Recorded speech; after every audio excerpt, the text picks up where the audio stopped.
Hai guys, kembali lagi dengan saya di channel kita. Terima kasih sudah klik video saya. Semoga kalian diberi kesehatan dan rezeki yang berlimpah. Amin. Pada video kali ini saya akan membacakan 4 bab, yaitu dari bab 4348 sampai bab 4351. Oke, kita langsung aja. Bab 4348. Ye Chen melihat Paman Zhong mengedipkan mata pada dirinya sendiri meskipun dia tidak tahu apa situasinya. Dia juga mengerti apa yang dia maksud dan tahu bahwa wanita yang teleponnya telah dirampok itu pasti ditipu. Namun, Ye Chen tidak segera pergi, tetapi menyombongkan diri di belakang wanita itu dan berjalan ke toko angsa panggang Paman Zhong. Setelah masuk, Ye Chen sengaja menemukan sudut dengan punggung menghadap pintu dan duduk. Lalu menyetap Paman Zhong dan berkata, "Saya mau makan angsa panggang." Chen Zhaozong tidak ingin Ye Chen masuk sekarang, tetapi dia melihat bahwa dia duduk di dalam posisi yang relatif tersembunyi. Dia tidak mengatakan apa-apa dan setuju. "Oke, tunggu sebentar. Saya harus membantu gadis ini memanggil polisi dulu." Setelah itu, Chen Zhaozong mengeluarkan ponselnya, memasukkan 3 angka nomor 911, lalu memandang gadis itu dan bertanya, "Gadis, apakah Anda sendiri yang memberitahu polisi atau haruskah saya yang memberitahu polisi?" Gadis itu memandang Chen Zhaozong dengan penuh rasa terima kasih dan berkata, "Pinjamkan saja ponsel Anda, saya akan memberitahu polisi sendiri." Oke, Chen Zhaozong langsung menyerahkan ponselnya kepadanya. Setelah pihak lain mengambilnya, dia langsung menelpon 911. Di telepon, gadis itu memberitahu operator bahwa ponselnya telah dirampok dan kemudian memberitahu alamat pihak lain. Setelah pihak lain selesai mendaftar, dia menutup telepon dan menyerahkan telepon kembali ke Chen Zhaozong dan berkata terima kasih. "Terima kasih bos, saya sudah telepon polisi dan polisi akan datang sebentar lagi." "Sama-sama." Chen Zhaozong tersenyum sedikit, meletakkan ponselnya dan berkata, "Apakah Anda ingin makan sesuatu? Saya akan mengundang Anda untuk makan." Gadis itu buru-buru berkata, "Tidak perlu, tidak perlu. Saya baru saja makan malam. Terima kasih, bos." "Sama-sama." Chen Zhaozong mengangguk berkata kepada pria itu, "Tuangkan segelas air untuk wanita ini." Tanpa mengucapkan sekata-kata pun, pria itu langsung segera datang dengan segelas limun dan menyerahkannya kepada gadis itu. Gadis itu berkata dengan penuh terima kasih, "Bos, terima kasih banyak." Chen Zhaozong tersenyum dan berkata, "Tidak masalah, kita semua adalah orang Cina dan kita harus saling membantu." Setelah mengatakan itu, Chen Zhaozong berkata, "Kamu duduk sebentar dan aku akan pergi menyiapkan makanan untuk para tamu." Gadis itu berulang kali berkata, "Silakan sibuk bos, jangan khawatirkan aku." Sekitar 10 menit kemudian, sebuah mobil polisi berhenti di depan pintu. 2 petugas polisi New York turun dari mobil dan memasuki toko dan bertanya, "Siapa yang baru saja menelpon 911?" Gadis itu dengan cepat mengangkat tangannya dan berkata, "Ini aku." Salah satu polisi melihat gadis itu dan bertanya, "Kantor pusat memberitahu kami bahwa ponsel Anda dirampok. Apa yang terjadi?"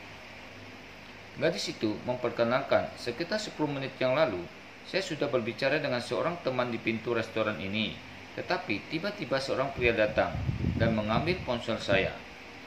Polisi itu mengangguk dan bertanya, "Apakah hanya ada satu orang di seberang sana?" Gadis itu berkata, Hanya ada satu orang yang meraih telepon saya, tetapi dia masuk ke mobil dan segera pergi." Polisi bertanya lagi, "Apakah Anda melihat seperti apa orang yang merampok telepon Anda? Ras apa dan berapa tingginya dia? Apakah dia gemuk atau kurus?" Oke, kita lanjut lagi ke bab 4349. Gadis itu berpikir sejenak dan berkata, "Kecepatannya terlalu cepat, saya tidak bisa langsung bereaksi. Jadi, saya tidak bisa melihat penampilannya dengan jelas. Tetapi yang pasti pria itu adalah ras kuning, tinggi sedang, kurus dan bergerak sangat cepat." Polisi berkata tanpa daya, "Sejumlah besar orang kuning dengan tinggi sedang dan kurus ditangkap di Chinatown, jika mereka tidak memiliki karakteristik penampilan yang detail, akan lebih sulit untuk menangkap orang. Setelah berbicara, pihak lain menjelaskan, sebenarnya Anda juga tahu bahwa perampasan ponsel, laptop, dan ransel wanita terjadi di jalan-jalan New York setidaknya 1000 kali sehari, dan sulit bagi kebanyakan orang untuk melakukannya, atau kita untuk menangkap mereka. Pihak lain melihat sekeliling toko pada saat ini.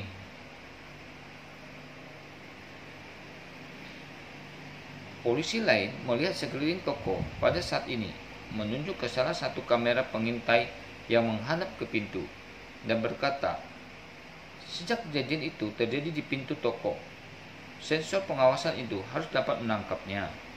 Dengan data gambar tersangka kriminal akan relatif mudah untuk menangkap seseorang.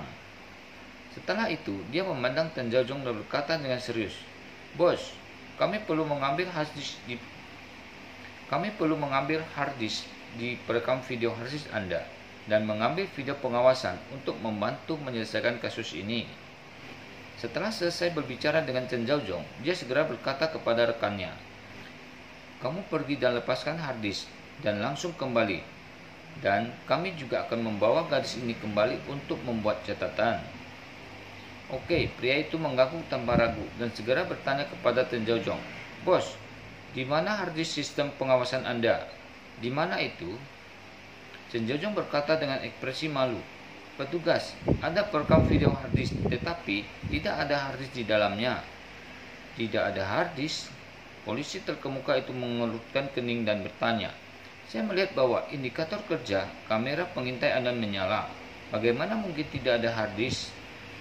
Chen Zhaozong mengeluarkan perekam video hard disk yang terhubung langsung dari konter dan berkata, "Lihat, benar-benar tidak ada hard disk. Hard disk saya sudah lama rusak dan saya belum pernah membeli yang baru.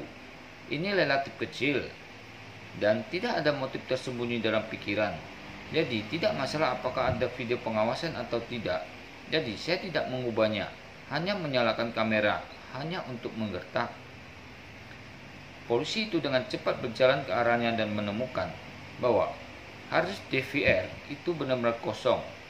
Wajahnya langsung runtuh dan berkata dengan ekspresi tertekan, "Saya berkata, bos, Anda terlalu pelit. Berapa biaya hard disk? Kapasitas besar tidak akan melebihi 2 atau 300 dolar. Bagaimana Anda bisa menghemat uang ini?" Chen Zhaozong berkata tanpa daya, "Sejujurnya, petugas polisi, bisnis di Chinatown benar-benar tidak mudah dilakukan. Biasanya, saya harus mengatur setiap aspek. Saya bekerja keras untuk mendapatkan uang. Tetapi, saya benar-benar tidak mampu membeli beberapa." Polisi itu terdiam, tidak dapat berbicara untuk waktu yang lama. Namun, ketika dia marah, dia tahu betul di dalam hatinya bahwa tidak ada yang bisa dia lakukan untuk hal semacam ini. Karena tidak ada hard disk di perekam video hard disk, secara alami tidak mungkin untuk menyimpan video pengawasan apapun. Jadi trik yang dirumuskan oleh bos ini pada dasarnya menyatakan keguguran. Karena itu tidak masuk akal baginya untuk tinggal di sini. Jadi dia berkata kepada wanita itu, "Nyonya, mengapa Anda tidak melakukan ini? Anda kembali ke cabang bersama kami untuk membuat catatan, dan kami akan mencoba yang terbaik untuk menemukan petunjuk lain untuk membantu menyelesaikan kasus ini." Wanita itu juga sangat tidak berdaya, jadi dia mengangguk dan berkata, "Oke, kalau begitu aku akan pergi denganmu." Polisi itu berbalik dan berjalan keluar. Ketika dia hendak mencapai pintu, dia berbalik dan berkata kepada Chen Zhaozong, "Pergi dan beli hard disk besok." Chen Zhaozong mengangguk cepat dan berkata, Iya, jangan khawatir. Aku akan membelinya besok." Polisi berbalik dan pergi. Segera melihat mereka berdua datang ke mobil polisi, membiarkan wanita itu duduk di belakang mobil, menyalakan mobil dan meninggalkan tempat kejadian. Pada saat ini hanya ada pria dan Ye Chen yang tersisa di toko, dan Chen Zhaozong meminta pria itu untuk menggantungkan tanda penangguhan di pintu. Setelah pria itu selesai menutup telepon, dia pergi ke ruang bawah tanah sendirian untuk beristirahat. Chen Zhaozong duduk di seberang Ye Chen dan berkata, Tuan Y, polisi telah menargetkan saya. Saya tidak tahu alasan spesifikasinya, tetapi saya pikir itu pasti ada hubungannya denganmu. Ini tentang aku? Ye Chen mengerutkan kening dan bertanya. Paman Jong, maksudmu kedua polisi itu baru saja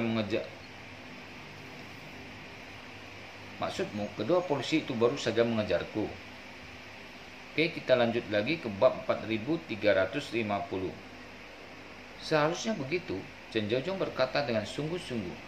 Lihat, wanita itu dan dua polisi yang berakting dengan pertunjukan besar barusan. Sebenarnya, mereka hanya ingin mengambil video pengawasan di toko saya. Masalahnya, pasti ada sesuatu yang lain. Ye Chen bertanya dengan rasa ingin tahu.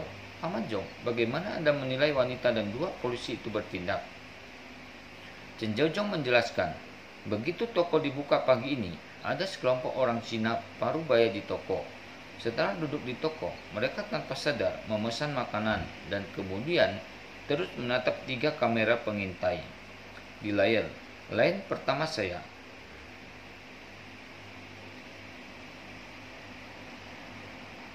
Dan kemudian terus menatap 3 kamera pengintai di layar lantai pertama saya. Kamera terus mengawasi. Pikirkanlah, jika orang serius pergi ke restoran untuk makan malam, siapa yang akan memperhatikan situasi pengawasan? Jadi, saya menduga pada saat ini dia adalah seorang gangster yang mencoba mengambil uang tunai dari saya, atau polisi berpakaian preman. Ye Chen bertanya, bagaimana setelahnya? Dia pergi setelah makan? Ya, Chen Jiaozhong berkata, orang itu dengan cepat menghabiskan makanannya, membayar uangnya dan pergi dengan tergesa-gesa. Begitu dia pergi, saya segera merubah hard disk dari DVR. Begitu dia pergi, saya segera mengeluarkan hard disk di DVR. Begitu dia pergi, saya langsung mengeluarkan hard disk dari DVR. Ye Chen mengangguk dan berkata dengan serius, karena pihak lain dikesampingkan sebagai gangster yang berniat mengambil uang, maka 80% adalah polisi. Ya, Chen Jiaozhong berkata, saya takut polisi berputar-putar dalam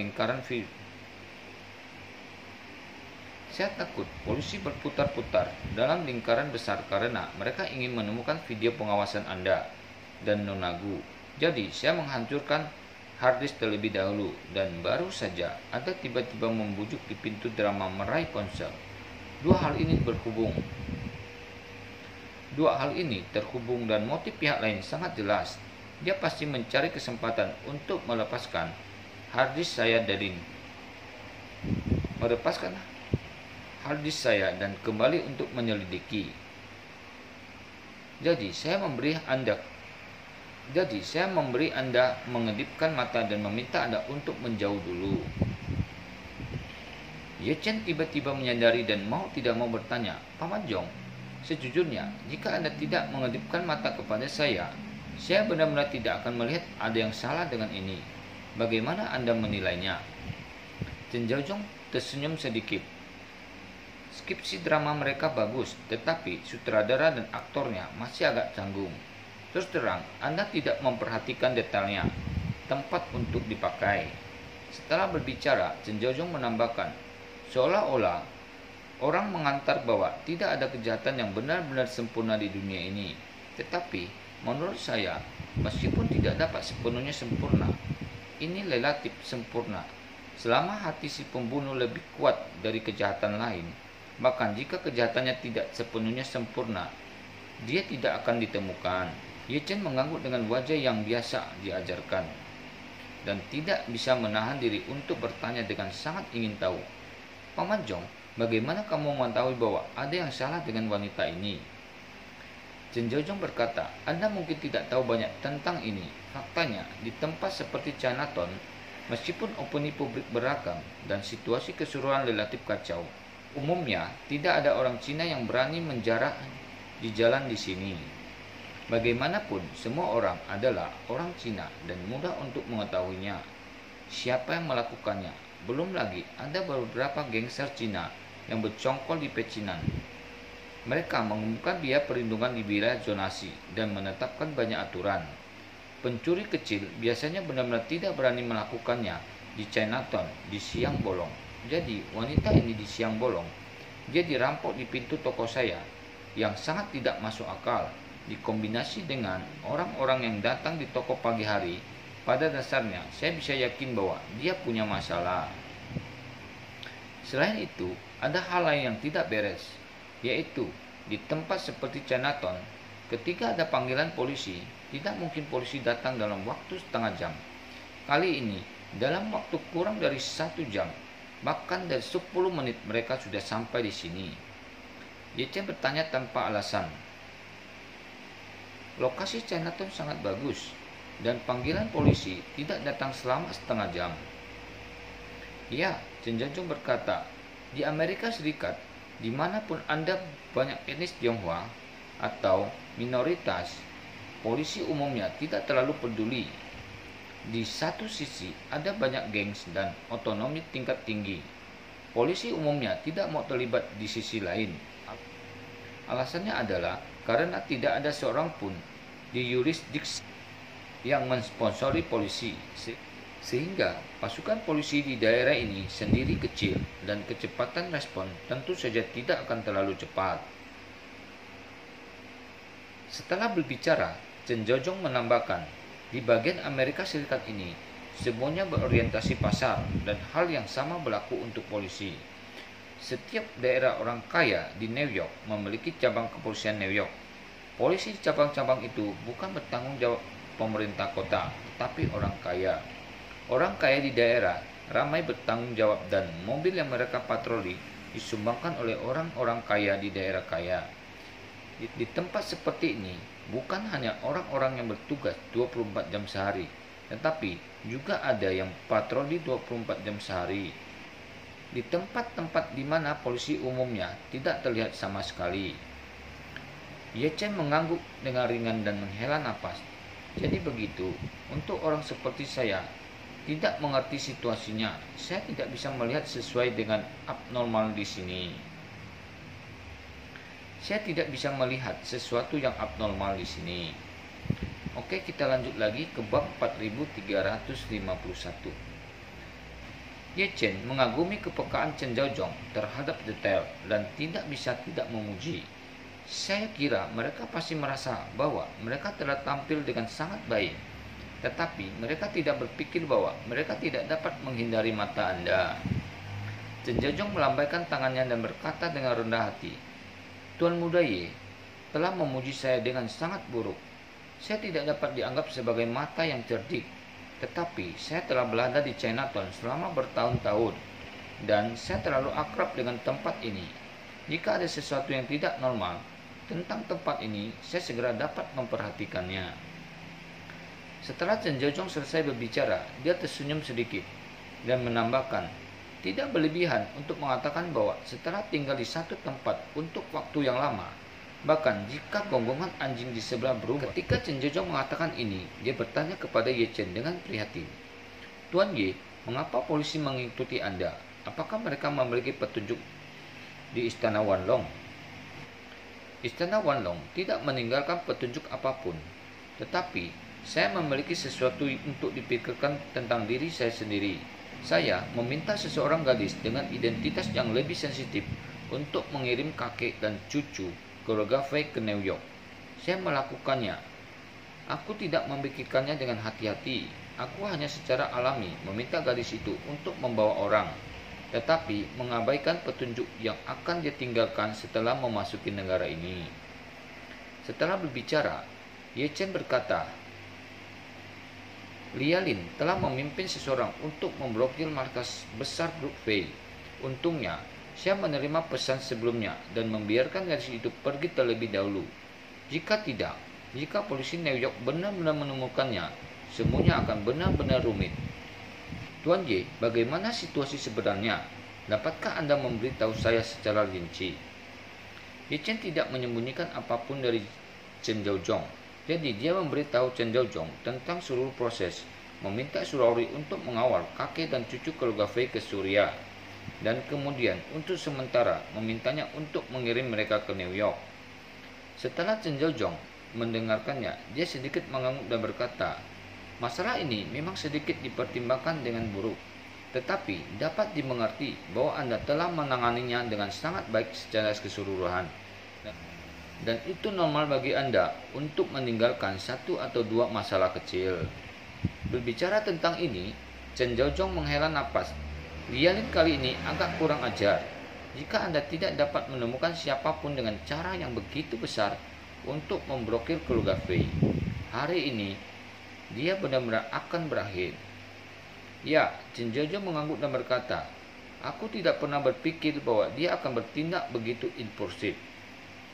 Bisa dimengerti, Chen Zheozong berkata, dia dulu sangat halus, hampir semua kasus sendiri diselesaikan, dan ketika orang lain tidak bisa menyelesaikan kasus, dia diminta untuk membantunya, dan dia juga berhasil menyelesaikan kasus satu demi satu. Dia sangat terkenal, tetapi sesuatu yang besar terjadi dan mempengaruhi reputasinya dan citra. Dia telah bekerja keras selama setengah hidupnya, dan saat ini mentalitasnya pasti akan sangat terpengaruh. Setelah berbicara, Chen Zheozong berkata lagi, "Ini seperti seorang profesor di bidang matematika.